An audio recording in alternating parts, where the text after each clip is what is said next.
Hello and welcome to Finextra. I'm Josie Waite and I'm here with Ian Clark from CA Technologies, and we are discussing their research paper around PSD2. Thank you very much for joining me, Ian. My pleasure, it's good to be here. Based on the findings of a research paper carried out with Finextra on banks' readiness for PSD2, do you think we'll see a very different world from January 2018? Well, no, I think in January 2018, when PSD2 becomes ratified into state law across the European Union, we won't see an overnight change, really. I think there's going to be 18 months of slow burn, of gradual transformation.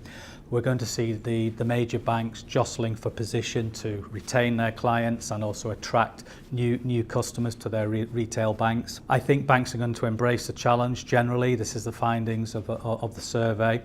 And I think in the latter part of this phase, we'll see the larger banks collaborating perhaps with fintechs to offer new value-added services. I think this is a change in the market, but in addition, I think there's going to be change within the thinking of the main financial service players.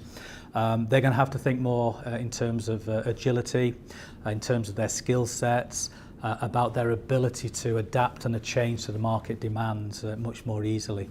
What does the research tell us about the new products and services we will start to see from banks in an open banking environment? Well, I think in terms of open banking, in 2018, I think the initial priority for banks will be to retain and perhaps attract some new retail clients.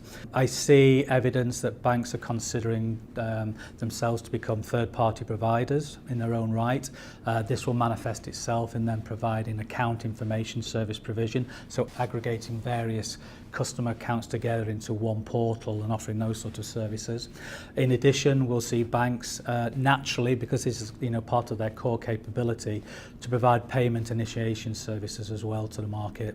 I think longer term we'll see the demand for identity services, digital identity services. Banks are well placed, if you like. They know the clients, they know their trust profile, and I think they're in a very good position to offer those sort of identity services as well. Ultimately, I think banks will also collaborate rather than compete with fintechs and establish value-added services in the market as well. According to the survey, where do banks see some of their biggest competitive challenges coming from? And what are some of the strategies and tactics banks should be deploying now to counteract these threats? Well, in terms of competitive challenges, I think they're varied. One of the key challenges that was identified through the survey is really the rise of the global digital giants such as Amazon, Facebook, etc., and the financial services that they may be providing to the consumer market. I don't think this is necessarily something that's of a major concern short term, but longer term I think banks will be seeing this as a potential threat.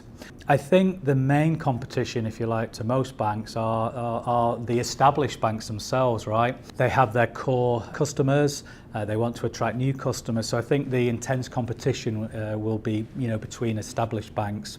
We've had sort of 10 years of bad press, if you like, regarding the financial services sector, the lack of trust there, but I think the survey does suggest that consumers still trust their high street bank, so to speak.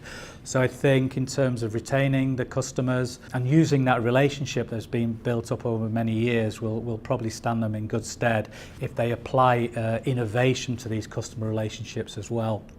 And I think in terms of longer term and competitive stances, I think collaboration with fintechs would be a good way forward that most of the established banks will consider as well, to provide these value-added services through innovation. That's very interesting. Thank you very much, Ian. My pleasure. It's been good to be here. Thank you. And thank you for watching.